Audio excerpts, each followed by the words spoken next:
Hello and welcome to the Pamphlet. The world has changed quite a lot in recent years, owing to factors like the pandemic and conflicts. The ongoing war in Ukraine is one such conflict which has heavily impacted the global order, economy and subsequently geopolitics. Since the start of Ukraine war, countries worldwide have struggled to balance diplomacy and economy as none wants to upset the US or the Western alliance. However, a new group of neutral countries have shown assertiveness, particularly India. With its diplomacy led by its Foreign Minister S. Jaishankar, India has emerged as a straight-talking nation doing everything to protect its interest, be it domestic or international. In fact, it would be no understatement to say that in last 1.5 years, India has been brilliantly negotiating with Western alliance and Russia while keeping its national interests in top priority. Recently, a meme was trending on social media, particularly among European and US Twitter users. The template is Indian, but the context is Western. To understand it, let me take you through a recent report by the Bloomberg. The report states that Russian oil is still powering European cars. According to data from Kepler, Europe's refined fuel imports from India are set to surge above 360,000 barrels a day. The figures show that India has surpassed Saudi Arabia as the highest supplier of refined fuels to Europe, which is going to increase in the upcoming months. According to Reuters, Europe imported an average of 154,000 barrels per day of diesel and jet fuel from India before the Ukraine war.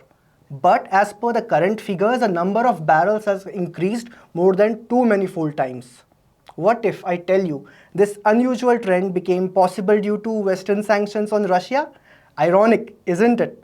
After the beginning of the war, last year in February, Western nations showered Ukraine with money and arms as aid while imposing sanctions on Russia.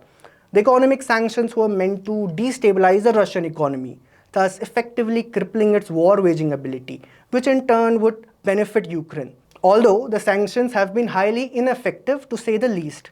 In one of my articles last year in December, I had extensively written on how Russia has overcome the sanctions by West. You can find the article link down in the description. The West, as part of its sanctions, ceased to import Russian oil, which resulted in an energy crisis for Europe. Meanwhile, India and China were quick to strike the deal with Moscow. According to the Kepler data, the arrival of crude Russian oil to India is expected to surpass 2 million barrels a day in April, a staggering 44% of the overall national oil imports. Indian refiners, after procuring the Russian crude oil, are then shipping the finished product back to Europe.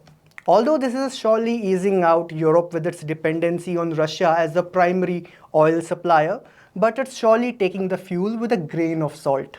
This is the same West which has been judging India for importing oil from Russia, raising questions on morality when cars in West have been running on the same oil. Maybe it's time for the Indian Foreign Minister to raise an objection as to why Europe is using the same dirty Russian oil. But for their personal satisfaction, the European leaders can still claim of possessing integrity, and I would not be surprised if one of them actually would comment, "We are not buying Russian oil, it's just being directed to us from India." If you liked this video, do not forget to follow us on Twitter, Facebook, Instagram, and do subscribe our YouTube channel.